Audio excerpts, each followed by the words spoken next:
Saudara-saudara yang terkasih, mari kita membaca satu bagian firman Tuhan dari 1 Korintus pasal 16 ayat 1-4. Tapi pada bagian ini kita hanya akan membaca ayat yang kedua saja. Firman Tuhan bunyinya demikian. Pada hari pertama dari tiap minggu, hendaklah kamu masing-masing sesuai dengan apa yang kamu peroleh, menyisihkan sesuatu dan menyimpannya di rumah, supaya jangan pengumpulan itu baru diadakan kalau aku datang. Saudara-saudara, menarik. Bagian firman Tuhan ini berbicara bukan cuma kita diajarkan menolong orang lain, memberi pertolongan bagi sesama umat percaya yang membutuhkan. Lebih daripada itu, Paulus mengajarkan etika di dalam memberi. Etika yang pertama, pada waktu ngasih, pada waktu memberi nggak boleh terpaksa. Jadi kita harus memberi dengan keikhlasan. Kedua, kita memberi sesuai dengan kemampuan kita pada waktu memberi. Jadi jangan ngasih apa yang nggak ada pada kita. Nah, dan yang ketiga, Paulus bilang pada waktu memberi, haruslah kita persiapkan pemberian itu dengan menyisihkan dari setiap penghasilan kita sesuai dengan komitmen kita akan kasih berapa, supaya nanti tidak membebani pada waktu kita memberikan. Nah, saudara-saudara, inilah realita etika di dalam memberikan pertolongan bagi orang lain yang mungkin kadang kita dengar karena kita punya kecenderungan tolong orang itu spontan. Tapi bagi Paulus, ketika mau tolong orang, ada alangkah baiknya itu menjadi komitmen hati kita, itu menjadi pergumulan kita bahwa kita menyisihkan dari setiap pendapatan dan penghasilan kita, kita berikan celengan khusus, kita menabung untuk kita, dan ada juga hal yang disisihkan di dalam tabungan itu untuk satu waktu ketika mendengar orang lain butuh pertolongan, kita bisa kasih. Nah, saudara-saudara, ini mungkin sesuatu yang berat, tapi inilah yang diajarkan Paulus. Paulus ketika meminta orang Korintus agar berbelas kasihan kepada jemaat Yerusalem, dia tidak bilang mendadak-mendadak dan langsung tagih. Tidak. Paulus tidak menjadi calo yang seperti itu. Dan Paulus juga bukan calo yang cuma ngarahin orang ngasih terus dia nggak berbuat apa-apa. Paulus berbuat sesuatu dan banyak yang dia lakukan. Nah, saudara-saudara, bahkan pada bagian ini, Paulus juga pengen menekankan kepada kita bahwa ketika kita memberi itu, pada waktu kita mempersiapkan apa yang kita beri, bukankah di sana kita berdoa? Karena kita buat komitmen tuh di hadapan Allah untuk menolong sesama. Dan di sisi lain, pada waktu kita berdoa, kita pasti juga akan menyiapkan yang terbaik. Jadi tidak ada narasi asal-asalan pada waktu orang mau memberikan pertolongan.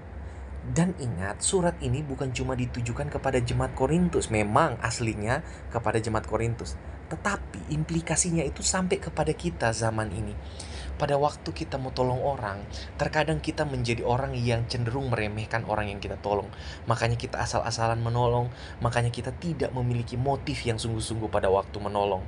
Asalkan saya punya apa yang dia minta, apa yang dia perlu, saya kasih aja walaupun saya meremehkan dia. Dan ternyata pada bagian ini, pada waktu kita mempersiapkan apa yang akan kita berikan kepada orang yang akan kita tolong, itu menunjukkan kita menghormati siapa yang akan kita tolong. Nah, saudara-saudara, terlepas daripada itu, pada bagian ini juga Paulus mau mengingatkan kita, memberikan pertolongan kepada sesama itu merupakan cerminan bahwa kita adalah anak-anak Allah yang benar-benar menghasilkan buah kebenaran itu. Saudara-saudara, Kristus tidak pernah menginginkan kita memberikan sebanyak-banyaknya yang membuat malaikat terkagum-kagum. Tidak. Tapi Tuhan Yesus menginginkan kita pada waktu kita berbagi kepada sesama. Apa yang kita bagikan itu adalah apa yang ada pada kita, lahir dari motivasi yang benar untuk memuliakan Tuhan dan tergerak karena rasa ingin menolong orang yang kesusahan. Itu yang Kristus inginkan. Lebih-lebih kita menginginkan adalah nama Tuhan lah yang dimuliakan lewat apa yang kita lakukan. Saudara-saudara, sebagai anak-anak Tuhan, terkadang kita juga terjebak di dalam satu ekstrim. Pada waktu kita mau memberi, kita digerakkan oleh ketakutan. Kita takut kalau saya tidak memberi nanti dianggap pelit, kalau saya tidak memberi nanti dianggap tidak peduli, nanti tidak dianggap care seperti jemaat yang lain. Saudara-saudara, coba kita buang pemikiran itu. Kalau memang toh kita tidak sanggup untuk membantu karena memang pada waktu itu kita juga sedang mengalami krisis, minimal kita bisa mendoakan. Tetapi jangan pernah lupa, kita selalu juga diberkati Tuhan. Maka alangkah baiknya ketika kita mengalami kesusahan, kita mengingat, oh susah itu ternyata sangat menyakitkan. Oleh karena itu ketika kita berkelebihan, Alangkah baiknya kita menabung bukan cuma untuk diri sendiri, tapi menyisihkan sedikit lagi untuk mau tolong orang. Tapi pastikan orang-orang yang akan kita tolong adalah orang-orang yang benar-benar butuh. Nah, saudara-saudara, terlepas daripada semua itu, biarlah apa yang mau kita lakukan nantinya adalah apa yang membuat nama Tuhan dimuliakan. Dan apa yang akan kita lakukan adalah lahir dari motivasi yang tulus, adalah untuk kemanusiaan dan digerakkan oleh kasih cinta tulus Kristus yang telah kita terima. Kita berdoa. Tuhan Yesus, terima kasih. Tuhan telah mengajarkan kami firman-Mu. Kiranya firman-Mu ini boleh menghidupkan kami, dan kami menghidupi firman-Mu sehingga boleh berdampak bagi dunia di mana kami berada, khususnya lingkungan terdekat kami. Di dalam nama Tuhan Yesus, jadikan kami saluran berkat-Mu. Amin.